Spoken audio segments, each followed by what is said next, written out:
দিনটা ছিল 1882 সাল 14ই ডিসেম্বর, বৃহস্পতিবার। এখনও আমরা দক্ষিণেশ্বরে গেলে ঠাকুরের যে ঘরটি দেখতে পাই, সেই ঘরেই ঠাকুর বসে আছেন এবং সাথে বসে আছেন বিজয়কৃষ্ণ, বলরাম, মাস্টারমশাই এবং আরও অনেক ভক্তবৃন্দ। ঠাকুর ভক্তদেরকে এবার বুঝিয়ে দিচ্ছেন বদ্ধ জীবেরা ঠিক কীরকম স্বভাবের হয়। ঠাকুর বলছেন, বদ্ধ জীবের, সংসারী জীবের কোনো মতে হুঁশ আর হয় না গো।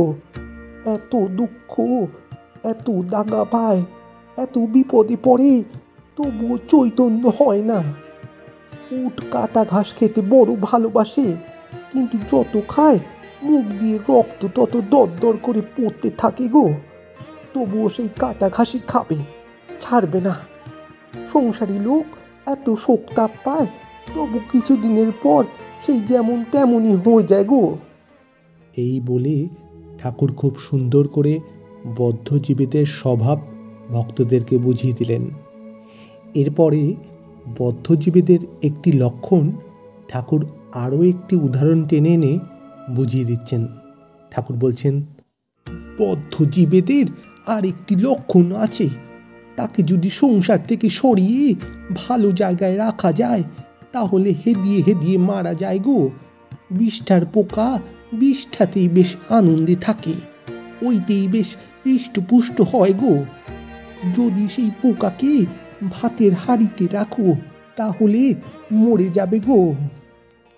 ঠাকুরের এই কথা শুনে ওখানে উপস্থিত ঠাকুরের ভক্ত বিজয়কৃষ্ণ ঠাকুরকে জিজ্ঞাসা করে বসলেন, বলছি, বদ্ধজীবের মনের কী অবস্থা হলে মুক্তি হতে পারে? এই প্রশ্নটি শুনে ঠাকুর বলছেন, ঈশ্বরের কৃপায় তীব্র বৈরাগ্য হলে এই কামিনী কাঞ্চনের আসক্তি থেকে নিস্তার হতে পারে গো। তীব্র বৈরাগ্য কাকে বলে?